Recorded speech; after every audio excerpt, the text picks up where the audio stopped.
शंकर भगवान की जय, गौरा माता की जय, कार्तिक गणेश की जय, सब देवी देवता की जय।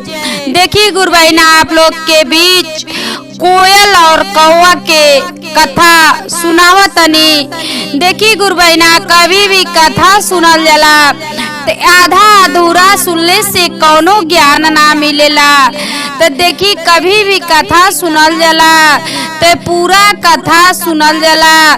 कथा पूरा सुनले से भोलेनाथ महादेव जी सब पे दया करेनी। आप सब गुरु बहिना हमरे कथा के शुरू से लास्ट तक सुनी। देखी गुरु बहिना, एगो गांव रहल। ओ गांव में मुनीब रहने। मुनीब के बहुत चिड़िया के आवाज बहुत पसंद रहल। देखी, जवन चिड़िया गुरु बहिना मीठा आवाज में बोलत रहले, देखे मीठा मीठा फल खियावत रहने। आ जवन अगर कौवा जो भी कड़वा आवाज में बोलत रहलो, तेके डंडा ढेला जवन चिपावत रहने तवन चला के मारत रहने। एक दिन के बात है गुरु बहिना। देखी, अपने दुआरी पे बैठ के मुनीब कुर्सी लगा के आ पेपर पढ़त रहने। उनकी दुआरी पे आम के पेड़ रहल। जब आम के पेड़ रहल तो वही पे आके कौवा बैठ गईल। वही पे आके वो आम के पेड़ पे गुरु बहिना कौवा बैठ गईल। आ जब कौवा बैठ गईल तो पे से काव काव बोले लगल। देखी, मुनीब बैठ के वही जा कुछ देरी में उनकर पत्नी कुछ उनके कटोरा में लेके आयोली देहली खाए के, कहतली हैली है खा ली।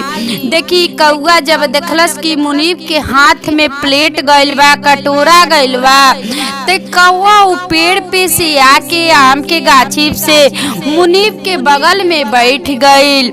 आ देख के उ काव काव बोले लगल। अब मुनीब का कहने अपन प्लेट धई के आ तुरंत अपने पैर में से जूता निकाल के आ देखी मुनीब का कहने वो कौवा के चला देहने। जैसे कौवा के चलौने तैसे कौवा उड़े लगल। जब देखिए गुरु बहिना, कौवा जब उड़े लगल त कौवा अपने मन में ये सोचता न, देखो एक ते हमार पूरा अंग काला ही बाटे आ ऊपर से रात में दौड़ेनी त कुछ है कहीं केहू देखेला ना। आ दिन में बाटे तो देखो इतना ज्यादा हमार कड़वा आवाज बाटे कि कहीं जाके बैठा तनी तो लोग हमके डंडा ढेला चलावे लगतने। इतना हमार आवाज बेकार बाटे। देखी, इहे बात कौवा अपने मन में सोचा तने कि कहाँ से एक तो काला शरीर दे देहने, एक तो इतना आवाज कड़वा दे देहने कि हमार कहीं से ठिकाना ना बा। देखी, कौवा फिर आम के पेड़ पे आ जाके बैठ गइल बा। फिर कौवा फिर बगल में आके कोयल, वही आम के पेड़ पे कोयल बैठल बाटी। आ जब कोयल आके बैठल वाली तू बोलत तली कोई कि आप कोयल मीठा आवाज में ओ पे से बोलत तली। अब देखी, मुनीब से सुनले बाने कि कोयल के आवाज बहुत मीठा बा। तुरंत अपने पत्नी से कहत ने कुछ मीठा फल ले आव, प्लेट में सजा के आ यहाँ रख दो। आपको जो मीठा बोली चिड़ई बोलत या उतर के आके खा ले। देखी, कोयल के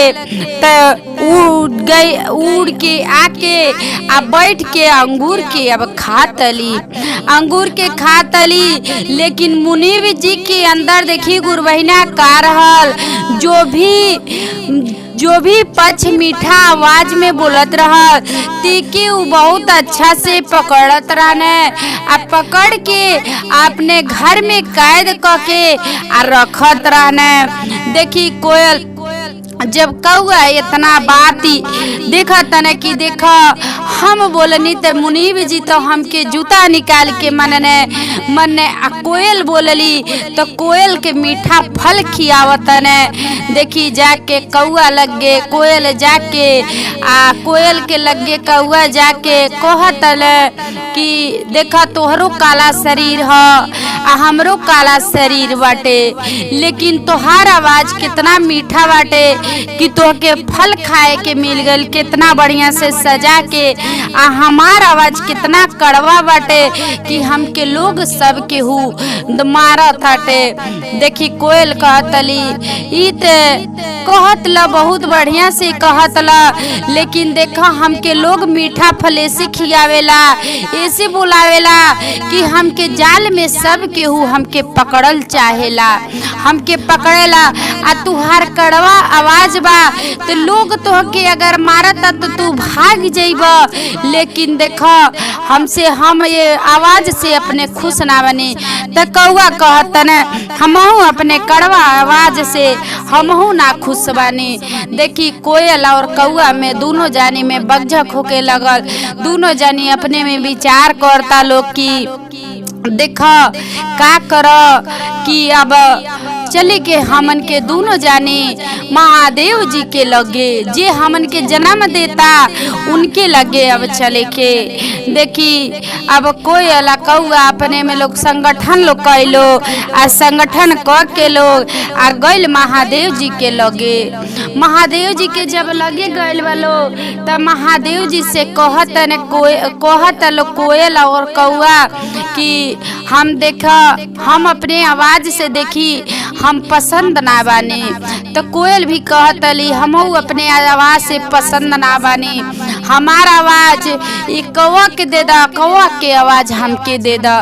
देखी दोनों जानी देखी महादेव जी कहनी देखा तो हलवन के जवन आवाज जेकर जेकर बा बहुत अच्छा बाटे, ऐसा लोगन नाखरा कहतली कोयल और कौआ नहीं हमन के आवाज बदल द। देखी अब वहाँ महादेव जी का कैले बानी अपने शक्ति से कोयल के आवाज कौआ में डाल देले बानी या कौआ के आवाज कोयल में डाल देले बानी।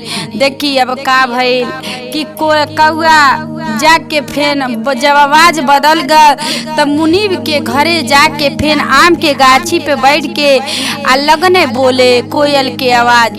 मुनीब जी खूब फल फूल खाए के आ धैने जैसे फल फूल सब खाए के धरतने तैसे देखी एगो पकड़े वाला पक्षी आ गए। देखी कौआ के ऊपर फेंक देहला से जाल, जब जाल फेंका गई तो वही में अब कौआ पकड़ा गई ने। अब ते पछताए लगने कि हमार जो आवाज रहला उहे हमार सही रहला, आज ले तो हम कहीं केहू के जाल में तो हम पकड़ाए ला रहनी। देखी अब वो आदमी का कैले बने कि रात भर पिजड़ा में ओके रखे के तने आ कहतने कि सुबह में ले जाके हम राजा महाराजा के घरे ले जाके हम बेच देव, एकर बहुत सारा पैसा मिली। देखी अब का भइल कि कोयल अब भूख लगल बाटे कोयल के, तो कोयल उड़ के जात तली तो ढेर के सामान उमान है शादी विवाह के उके रहल पतरी उतरी फेंकल वही जाके बैठ के आ तब तक कोई जब कौआ रहल तो कौआ कहता तू कहाँ से आ गए, तुहारे यहाँ से हिस्सा बखरा ना। देखी लड़ाई जा तुहार वहाँ खाना परोसल बाटे और वही जैसे जा प्लेटी में खा के आव।